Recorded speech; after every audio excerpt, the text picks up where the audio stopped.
하나님 말씀은 출애굽기 20장 4절부터 6절입니다. 우리 교독하겠습니다. 너를 위하여 새긴 우상을 만들지 말고 또 위로 하늘에 있는 것이나 아래로 땅에 있는 것이나 땅 아래 물속에 있는 곳에 어떤 형상도 만들지 말며 그것들에게 절하지 말며 그것들을 섬기지 말라. 나 내 하나님 여호와는 질투하는 하나님인즉 나를 미워하는 자의 죄를 갚되 아버지로부터 아들에게로 3, 4대까지 이르게 하거니와 나를 사랑하고 내 계명을 지키는 자에게는 1000대까지 은혜를 베푸느니라. 아멘. 기도드리겠습니다. 살아계신 하나님 아버지 감사합니다. 오늘도 이렇게 하나님 은혜를 내려 주셔서 하나님의 말씀을 전하고 듣습니다.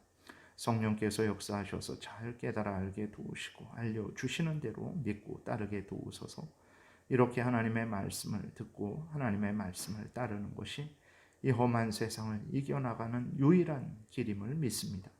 하나님께서 또 우리에게 일용할 양식들을 채워주시며 우리를 온전히 주장하시고 천국길로 인도하실 줄을 믿습니다.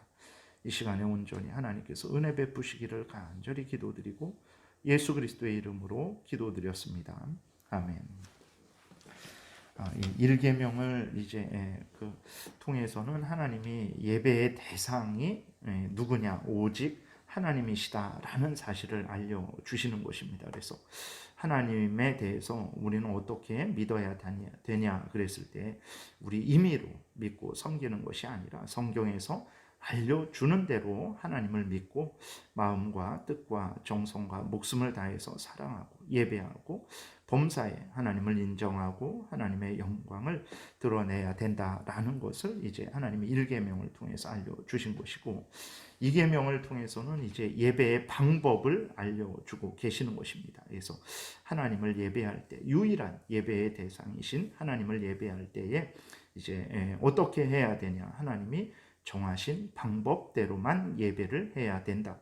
하나님이 금하신 방법들에 대해서 우리는 철저하게 믿고 순종하고 멀리 해야 된다라는 것을 알려주고 계신 것입니다. 그래서 오늘 우리가 본문의 2계명에 기록된 내용은 하나님이 명령하신 것에 대해서, 그러니까 행하라라는 것에 대해서는 기록되어 있지 않죠. 하지 말라라는 것만 기록되어 있는데, 그럼 하나님을 예배할 때 하지 말라 한 것만 하면 되냐? 그러지는 않고 항상 10계명을 볼 때 하라 그랬으면 하라라고 이렇게 기록되었으면 하지 말라라는 부분도 생각해야 되고, 하지 말라라고 기록되었으면 하라라는 것은 무엇일까도 우리가 생각을 해야 되는 것입니다. 그래서 1계명을 통해서는 예배의 대상이 누군가 오직 살아계신 하나님이다. 2계명을 통해서는 그 하나님을 어떻게 예배해야 되는가 하나님이 알려주신 방법대로만 예배해야 된다. 3계명을 통해서는 하나님을 예배할 때 그럼 어떤 마음과 태도를 가지고 하나님을 예배해야 되는가. 또 4계명에서는 하나님을 예배할 때 그러한 시간이 이제 언제 하나님을 그렇게 예배해야 하는가에 대해서 말씀을 하고 있는 것입니다. 돌아와서 2계명을 이제 또 우리가 살펴보면 하나님이 정하신 방법대로만 예배해야 되고 하나님이 금하신 것에 대해서는 철저하게 우리도 순종해야 된다라는 것을 이제 우리에게 알려주고 있는데, 그러면 먼저 하나님이 정하신 방법대로만 예배해야 된다라는 것을 살펴보겠습니다. 우리가 마음에 깊이 새겨야 될 원리는 하나님이 어떤 분이신지, 그리고 하나님이 원하시는 것이 무엇인지, 그래서 우리가 하나님의 자녀들이 하나님을 어떻게 섬겨야 하는지를 분명히 말씀하신 하나님이시라는 사실을 우리가 기억해야 됩니다. 성경이라는 것이 바로 그것이죠. 성경을 통해서 하나님은 하나님의 어떤 분인지, 하나님의 뜻이 무엇인지, 우리가 하나님을 어떻게 믿어야 될지를 알려주고 있는 거예요. 그런데 오늘날 이제 성경을 보면서도 하나님을 성경에서 알려주는 대로 믿고 하나님의 성경에서 알려주는 대로 하나님의 뜻을 우리가 찾고, 그 다음에 성경에서 알려주는 대로 하나님을 섬겨야 되는데, 성경을 보면서도 이제 하나님에 대해서 내 마음대로 생각하고 하나님의 뜻에 대해서 내 마음대로 생각하고, 또 우리가 행해야 될 것에 대해서 내 마음대로 가감하죠. 이거는 뭐 좀 상황이 안 되니까, 이것은 좀 싫으니까, 저것은 더 좋으니까 막 빼고 더하고 이러한 일들이 많은데, 그러한 것들은 하나님이 바로 이 계명을 통해서도 철저하게 금하고 계시는 그러한 태도라는 것을 우리가 기억을 해야 되는 것입니다. 그래서 하나님은 분명히 성경을 통해서 하나님이 어떤 분이신지, 그리고 하나님의 뜻이 무엇인지, 그리고 하나님의 자녀들인 우리가 하나님을 어떻게 섬겨야 되는지를 말씀하신 하나님이시라는 사실을 우리가 늘 마음에 깊이 새겨야 되는 것입니다. 그래서 많은 그리스도인들이 하나님은 가만히 하늘에 누워 계시는 분 정도로 뭐 산신령 같은 그러한 차원으로 생각을 하고, 하나님은 아무런 생각도 없는 분으로, 아무런 뜻도 없는 분으로, 이래도 좋고 저래도 좋은 분으로 이렇게 여기는 경우가 많아요. 절대로 그래서는 안 됩니다. 그렇게 생각을 하니까 하나님을 예배할 때 인간 마음대로 예배하는 경우가 허다한 것입니다. 인간적인 방법으로 예배를 드리는 것에 대해서 하나님은 매우 분노하신다라는 것을 우리가 기억을 해야 됩니다. 오늘 본문에서도 하나님이 이제 말씀을 하시기를 5절 끝부분에 나를 미워하는 자의 죄를 갚되 아버지로부터 아들에게로 3, 4대까지 이르게 하거니와 그랬고, 6절에 나를 사랑하고 내 계명을 지키는 자에게는 1000대까지 은혜를 베푸느니라 그랬는데, 나를 미워하는 자, 하나님을 미워하는 자는 누구고 하나님을 사랑하는 자는 누군가 그랬을 때, 하나님이 명령하신 대로 믿고 따르는 자가 하나님을 사랑하는 자고, 하나님이 명령하신 것을 믿고 따르지 않는 자가 하나님을 미워하는 자라는 것을 우리가 기억해야 됩니다. 요한복음 14장에서도 예수 그리스도께서 분명히 말씀을 하시기를 나를 사랑하는 자는 내 계명을 지킨다 그랬어요.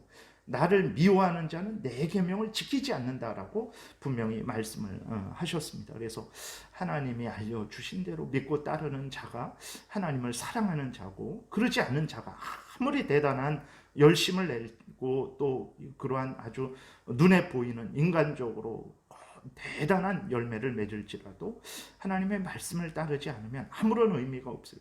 신천지가 뭐 이렇게 1년에 뭐 정말 수천 명, 수만 명씩 그렇게 자기들의 신도들을 이제 그렇게 확보하고 그렇게 아주 대단하게 점점 확장되어 갈지라도, 그 확장되어 가는 것이 하나님 앞에서는 확장되어 가면 갈수록 진노를 더하는 것이라는 것을 우리가 기억해야 됩니다. 왜 그렇습니까? 그것은 하나님의 명령을 따르지 않는 거죠. 점점 하나님을 미워하는 길로 나아가는 것입니다. 두려워해야 됩니다. 그래서 하나님의 말씀을 따르는 것에 대해서 하나님이 아주 기뻐하시고, 그러지 않은 인간적인 방법을 사용하는 것에 대해서 하나님이 매우 분노하신다는 것을 기억해야 됩니다. 마태복음 15장에서도 보게 되면 이 백성이 입술로는 나를 공경하되 마음은 내게서 멀도다.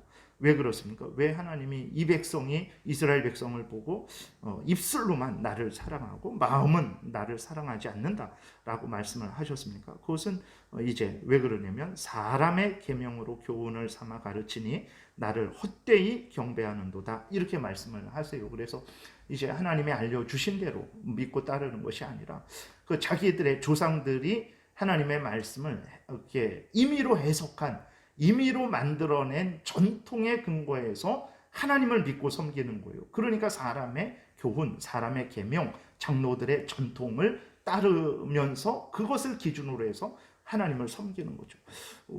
그것이 바로 하나님을 미워하는 것이다. 나를 입술로만 공경하는 것이다. 이렇게 하나님이 말씀하신다는 것을 우리가 기억을 해야 되는 것입니다. 그래서 하나님은 예배하라고 명령하신 하나님이죠. 그러면 예배하라고 명령하셔놓고 예배의 방법을 알려주시지 않으신 하나님이시겠습니까? 그러지 않죠. 예배하라고 명령하신 하나님이 예배의 방법도 우리에게 말씀하셨다는 것을 기억하고 하나님이 알려주신 대로 그렇게 예배를 해야 되는 거예요. 그러면 하나님이 명령하신 예배의 방법들은 무엇인가라고 했을 때 성경 전체를 보게 되면 하나님의 백성들이 뭐 이제 예배를 드릴 때 시작하고 그다음 뭐 하고 그다음 뭐 하고 그다음 뭐 하고 이런 식으로는 이제 기록이 되어 있지 않지만, 어느 부분에서 하나님께 예배 드릴 때 이제 기도를 하는 것이 기록되어 있고, 또 다른 부분을 볼 때 찬송하는 것이 기록되어 있고, 또 다른 부분을 볼 때 하나님의 말씀을 전하고 듣는 것이 기록되어 있고, 또 다른 부분을 볼 때 함께 모여서 금식하고 회개하는 그러한 것도 볼 수 있고, 또 맹세하고 서원하는 것도 볼 수 있고, 그리고 또 함께 모였을 때 그 죄에 대해서 권징하는 그런 것도 볼 수 있고 그러죠. 그래서 그 전체적으로 이렇게 그것들을, 성경에 나와 있는 것들을 이렇게 종합해서 보게 되면 예배 때에 하나님이 무엇을, 어떤 그 수단들을 통해서, 방법들을 통해서 하나님께 예배하라고 말씀하셨는지를 우리가 정리할 수 있습니다. 그래서 전체적으로 보게 되면 예배 때에 하나님의 말씀을 전하고 듣는 것, 설교를 하고 또 설교를 듣는 것, 이것이 있죠. 하나님의 말씀을 전파하고 듣는 것. 또 하나님의 말씀을 읽는 것도 있습니다. 우리가 오늘날에는 교동문이 있지만 원래는 구약 한 장, 뭐 신약 한 장 이렇게 읽든지, 구약의 어느 부분 조금, 그 다음에 신약의 어느 부분 조금, 하나님의 말씀을 이렇게 모든 회중이, 모든 성도들이 함께 낭독하는 그러한 부분이, 원래 그것이 좀 축소되어서 교동문으로 바뀐 거거든요. 그래서 성경을 낭독하는, 뭐 이렇게 보게 되면 에스라 때에도 봐서 성경을 하루 종일 이렇게 낭독하는 그러한 것들을 성경에서도 이렇게 확인하게 되는 거죠. 그리고 또 이제 기도, 그 다음에 찬송, 묵상, 세례와 성찬, 성례를 행하는 것, 말씀을 통한 교육, 그 다음에 금식, 국가나 교회에 큰 일이, 어떤 재앙이 있을 때에 이제 공적으로 금식을 선포하고 금식을 행하는 일들이 있는 거죠. 그 다음에 서원, 맹세, 교회의 권징 등이 있는 것입니다. 그러니까 이러한 것들로만 예배를 구성을 해야 되는 거예요. 다른 무엇으로 예배를 구성해서는 안 됩니다. 왜 그러냐면 성경을 통해서 하나님께 예배 드리는 것을 봤을 때 이러한 것 외에 다른 것 쓰지 않습니다. 세상에서 유행한다고, 사람들이 좋아한다고 그것을 교회로 들여와 갖고 그렇게 하지 않습니다. 그래서 오직 하나님이 성경에서 알려주신 대로만 이렇게 예배를 드려야 된다라는 것을 우리가 명심해야 됩니다. 그러니까 이 계명에서 말하는 것은 우상을 금하지 말아라. 그렇죠. 그거는 이제 다시 말씀을 드리겠지만, 그럼 우상을 금하지 않으면 단가? 아니죠. 우상을 통해서 하나님이 알려주신 방법대로 예배 드리지 말라라는 거거든요. 그러니까 하나님은 형상을 통해서 예배 드리는 것을 금했다. 그럼 어떻게 해야 됩니까? 하나님이 성경 전체를 통해서 알려주신 대로 예배를 드려라 라고 이렇게 말씀을 하고 있는 것입니다. 그래서 이 계명을 단지 하나님의 형상에 대한 문제, 그것만 생각해서는 안 되고, 그러면 이제 하나님이 형상으로 예배 드리는 것을 금했으니까 그럼 어떻게 해야 되는가? 하나님이 성경 전체를 통해서 알려주신 대로 예배해야 된다. 이렇게 두 가지, 항상 금하는 것을 말씀하시면 행해야 될 것도 생각하고, 행하라고 말씀하셨으면 금해야 될 것도 생각하는 식으로 십계명을 이렇게 해석해서 우리가 또 따라야 되는 것입니다. 그래서 오늘 우리도 하나님께 예배 드릴 때 성경에서 알려주신 것만을 사용을 해야 되는 것입니다. 그래서 성경에서 알려주지 않았는데 이제 세상에서 유행한다고, 사람들이 좋아한다고 다른 무엇을 고안해낸다든지 아니면 세상 방식을 그대로 가지고 들어오는 것은 절대로 안 됩니다. 많은 사람들이 예배가 재미있어야 된다고 하면서 온갖, 예배가 마치 무슨 어떤 연극하는 것처럼, 뭐 그런 공연하는 것처럼 그런 방식으로 그렇게 바꾸고 사람들이 좋아하죠. 그러면 정말 재밌고 즐겁고 감동적이고 뭐 여러 가지 그러한 아주 흥미진진하죠. 근데 중요한 것은 예배는 우리 인간들이 재밌고 좋아하고 그러라고 드리는 것이 아니라는 것을 기억을 해야 됩니다. 하나님에 대해서 존귀하신 하나님께 영광을 돌리고 베푸신 은혜에 감사하고, 또 우리가 잘못한 것에 대해서 회개하고 또 간절히 은혜를 구하는 아주 감사하고 기쁘지만 동시에 엄숙하고 하나님 앞에 마음과 뜻과 정성과 목숨을 다해야 되는 그런 예배지, 웃고 즐기고 떠드는 그러한 예배가 아니라는 것을 우리가 늘 기억을 해야 되는 것입니다. 그래서 이제 그 신명기 4장을 좀 읽고 마치겠습니다. 4장 1절부터 보게 되면, 내가 너희에게 명령하는 말을 너희는 가감하지 말고 내가 너희에게 내리는 너희 하나님 여호와의 명령을 지키라.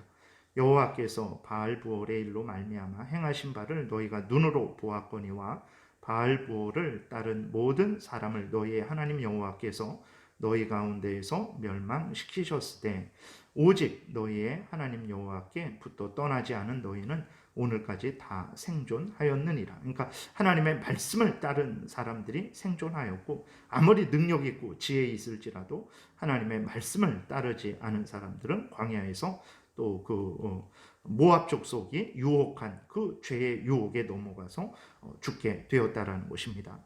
내가 너희 하나님 여호와께서 명령하신 대로 규례와 법도를 너희에게 가르쳤나니 이는 너희가 들어가서 기업으로 차지할 땅에서 그대로 행하게 하려 함인즉 너희는 지켜 행하라. 이것이 여러 민족 앞에서 너희의 지혜요 너희의 지식이라.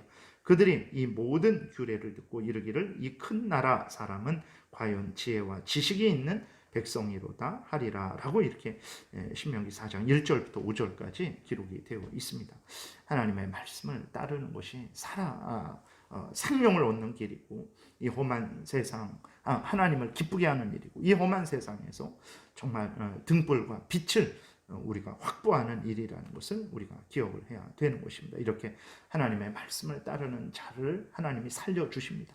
그 광야 40년 어떻게 자기 힘과 지혜로 능력으로 건강으로 준비한 약으로 살아갈 수 있겠습니까? 하나님이 살려주시니까 미약하고 부족하고 모르고 연약해도 그 광야 40년을 견디고 그 가나안 땅에 들어간 거예요. 아무리 능력 있고 지혜 있을지라도 하나님이 계속해서 은혜를 내려주시지 않고 또 범한 죄에 대해서 징계를 하니까 광야에서 엎드러지게 되는 것입니다.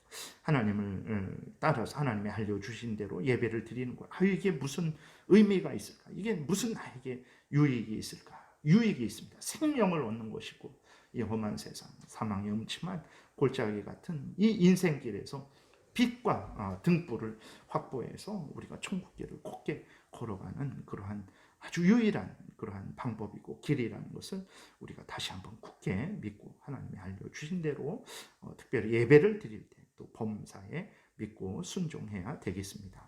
기도드리겠습니다. 살아계신 하나님 아버지 감사합니다. 하나님이 알려주신 대로 믿고 따르는 것, 그것이 바로 생명을 얻는 길임을 의심치 않게 도와주옵소서. 하나님이 말씀하신 것은 생명의 말씀이고 진리의 말씀이고 사탄 마귀와 싸워 이기고 승리하는 말씀이고 우리로 천국 가게 하는 말씀인데, 우리가 그 말씀을 따를 때 어찌 이 땅에서 실패하고 우리가 이 땅에서 좌절하고 길을 잃고 천국에 가지 못하는 일이 발생할 수 있겠습니까? 살아계신 하나님이 말씀하신 그런 생명의 말씀, 진리의 말씀을 굳게 믿고 어떤 형편 처지이든지 간에 말씀을 따라 살아갈 수 있도록 우리를 도우소서. 예수 그리스도의 이름으로 기도드렸습니다. 아멘. 하늘에 계신 우리